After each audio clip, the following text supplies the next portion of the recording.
And tell me about the price of silver. You're saying that the price of silver is going to actually, at some point, and I know you're a big fan of Bitcoin because it's much harder to manipulate, but you're saying that the price of silver is going to go way higher, faster, maybe not more price-wise, but it's going to go up faster than gold and even Bitcoin.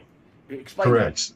Correct. Silver's got a very interesting future ahead of us because for a number of years, it's going to be increasingly a key component of increasing complex hyper technologies. And so the growth rate, the projection of emotional attachment to silver escalates as we go forward, even out into 2022, which is about as far as I trust my numbers on this. But basically what's going to happen is the silver will break out this year.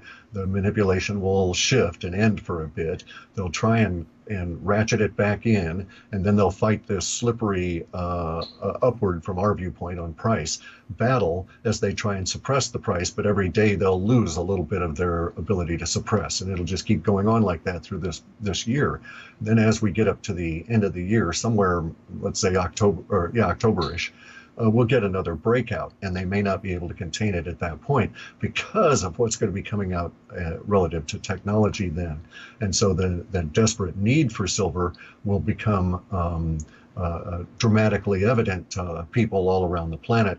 And we actually have language of a great silver dishoarding over 2018 and 2019 in many Western countries where the governments, and via corporations who are seeking to make a profit, send people out to assay and purchase silver in the form of old silver plate, silver any way that it can be stripped off of anything, even getting to the point of buying old film stock chemicals, these kind of things, just to recover the silver. It'll become that precious as we go forward because of the many conflicting uses for it. The technologies, the hyper technologies, which will be energy related, and then the spin-offs that will be related to health, and then the monetization. Now, in the longer term... And wait, I just want to interrupt you 1 minute. Sure. In the longer term, your data, hold that thought. So the price would have to be astronomical if they're trying to scrounge, silver off of film. The price would have to be astronomical. Am I wrong? It's got to be at least as high as $600 an ounce because of the relationship of that particular temporal marker and that price that goes all the way back in our data to 2003. And so I think it'll be much higher than that, and it will escalate very rapidly towards parity with gold, and then it will basically get too expensive to use as money. It'll become a hyper rare, pretty much industrial chemical only over like these next few years. So that'll extend, as I say, at least out into the 2022 to 2024 range, and then we may get some kind of a change. But as of this point, it shows that silver mining becomes a very lucrative profession here 2019 onward, with the first mines just starting to show a little bit of stuff in the early 2020s due to new technology, not due to standard operating procedures. And if silver is $600 an ounce at least, what does that put gold? 3, 2, 3, 4,000, 5,000? What does that put gold? The next number we have for gold is about 4,800. Okay, so we show a slight pullback somewhere in the neighborhood of $4,800 US per ounce of gold. I would say that we're looking maybe before March of next year, just making a guesstimate about it because of it'll be 1/3 the value of Bitcoin at that point. So at the point that it does its pullback, it's a little complex, but in terms of how it shows up. But so say $4,500 would be about 1/3 of the value of Bitcoin at the time that gold is at that level. And this is when silver has already escalated that the amount of language devoted to it is more than double now. So that would imply, and also the language is spread beyond simply the business and the precious metals community. So it's much more what we might think of as a general population discussion. And that would imply that more than 1% of the populace is attempting to buy it. So I would suspect, again, that we're looking at well over $1,000 an ounce for silver at that point. And $4,500 for gold, is that what you're saying? $4,800, and then it drops down about $300, and then the data shows that when it's dropped down to that point, just curiously, it happens to match for a brief period of time exactly 1/3 of the price of Bitcoin when gold does that little dip and then it's back up again. So, I mean, you're telling Bitcoin's going to be $1,400 an ounce. 14,000 an ounce. Thousands. $13,000 or $13,008 or something. I think that is the target that the data shows as of February of next year. Oh boy. You're talking about exploding gold, silver, and Bitcoin prices. Exploding. No, sorry. Bitcoin is simply escalating. It doesn't explode until 2019. Oh, but gold and silver explodes and tries to catch up with Bitcoin, but it won't. Bitcoin just is on an arc where it's just going to continually go up. Let me give you some shocking numbers here. If you just looked at it against Bitcoin, against existing stockpile of gold right now, and you recognize that they both had attributes that made them similar, there's one Bitcoin available on the planet for every 1,000 ounces of gold. Oh, boy. Huh. That's so, yeah, wow. And you can't, and can't you just manufacture more Bitcoin? No, there's the finite limit of the 21 million that'll be created, and that's it. And thereafter, we have to really, thereafter in the Bitcoin community is when things get really interesting for us, because then we start mining through, so to speak, processing through all the decibits and millibits and spreading out the wealth around the planet. That's at least the Chinese approach, is that when the Bitcoins are all mined, then it becomes very interesting, because then you can actually do things with the money, so to speak, and the wealth that it represents in a way that we can't quite now, because the focus is on creating that next Bitcoin as opposed to shoving more value further down, so to speak, into decibits and millibits. And where do you think ultimately, in the 2020, 2025 range, where do you think gold and silver end up? In the years 2020, 2025, whatever, in that time frame?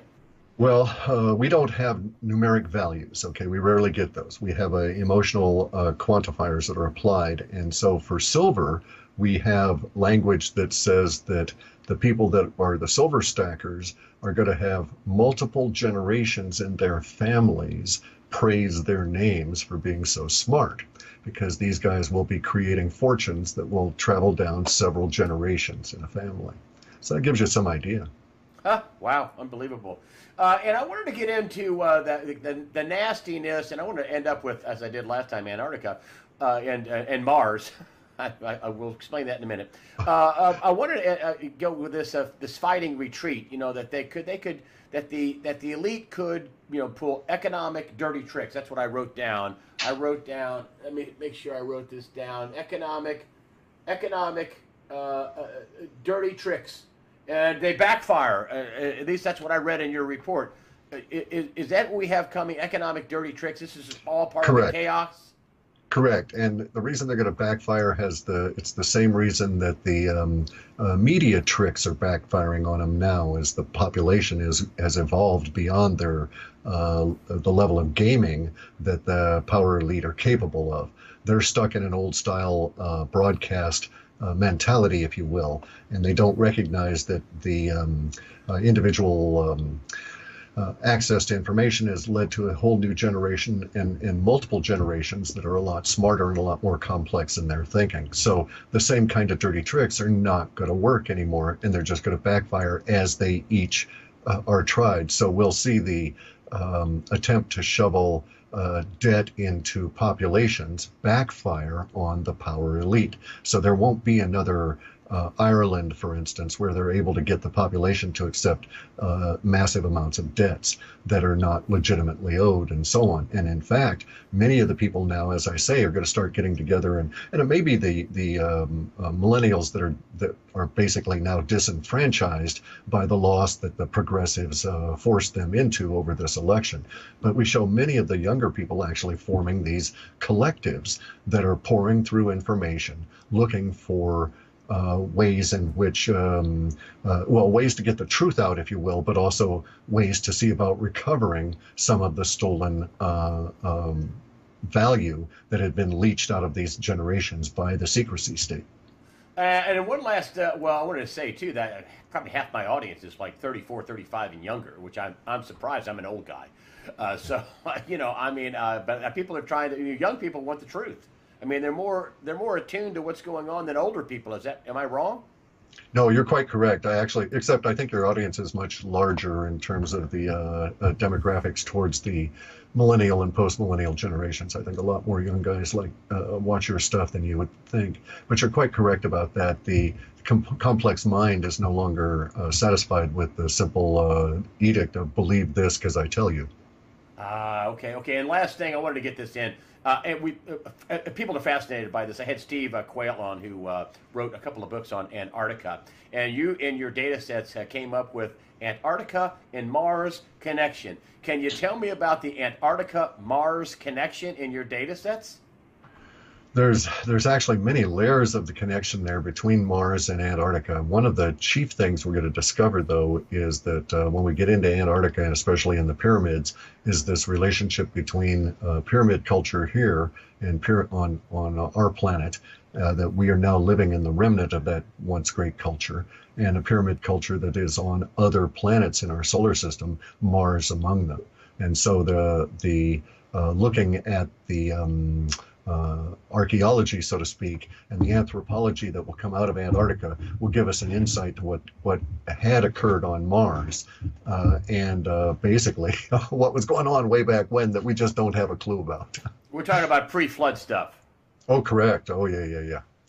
Yeah, there's just a lot we don't know about what happened before the flood. I mean, just a lot we don't know. Technology, are they going to reveal more technology? And that's part of the silver story, that is the technology is going to be revealed, not just from Antarctica, but in all this technology that the deep state, that the powers that be, whatever, have been withholding. When that gets revealed, people are going to go, oh my gosh, we need silver, because all this technology is going to be revealed. Correct. And we've actually even seen concrete, if you will, linguistic proof of this in the last two lines of the State of the Union speech, where Trump says the government has these suppressed technologies he wants to see get out. And yes, once the technology comes out, silver will be determined to be quite valuable, simply because it has this interesting characteristic as a metal. It has these two naturally occurring stable isotopes. This is very rare. Most metals have multiple stable isotopes. Gold only has one. Tungsten has zero. And what we're going to discover, according to our data, is that with silver, we can create a state that's between those two stable isotopes and gets silver to be unstable, if you will, and enjoy all these fantastic properties as a result of that. Cliff High, I just barely, I didn't get to all my notes, but I will tell you that to people out there that, the report's $15. This one is called Watch This Space. I'm going to link to halfpasthuman.com. Just scroll down, watch this space as an end report. You have money back guarantees to people it's an unbelievable guarantee that you don't like it, I'll give you your money back, right? I haven't had a single, all the time I've had you on, there must have been thousands and thousands of people that did come and watch you on either YouTube or my site. I haven't had a single complaint where something went wrong, where they didn't get their report, which is absolutely fantastic, really. So, well, thank you very much, but that's how we do business all the time. If you don't like it, you don't have to pay for it. I don't know how you couldn't like it. I'd have to, I could do 3 hours with you on this, and it would take me, to really note it up, I'd probably have to do 4 or 5 hours of research. So, a lot in this report that I did not get to, a ton of it. But halfpasthuman.com, Cliff High is the man of the hour right here on USAWatchdog.com. Cliff High, thank you for joining us today on USAWatchdog.com. Thank you very much. I'll see you in the future. I hope so. Yeah, I'm certain we will.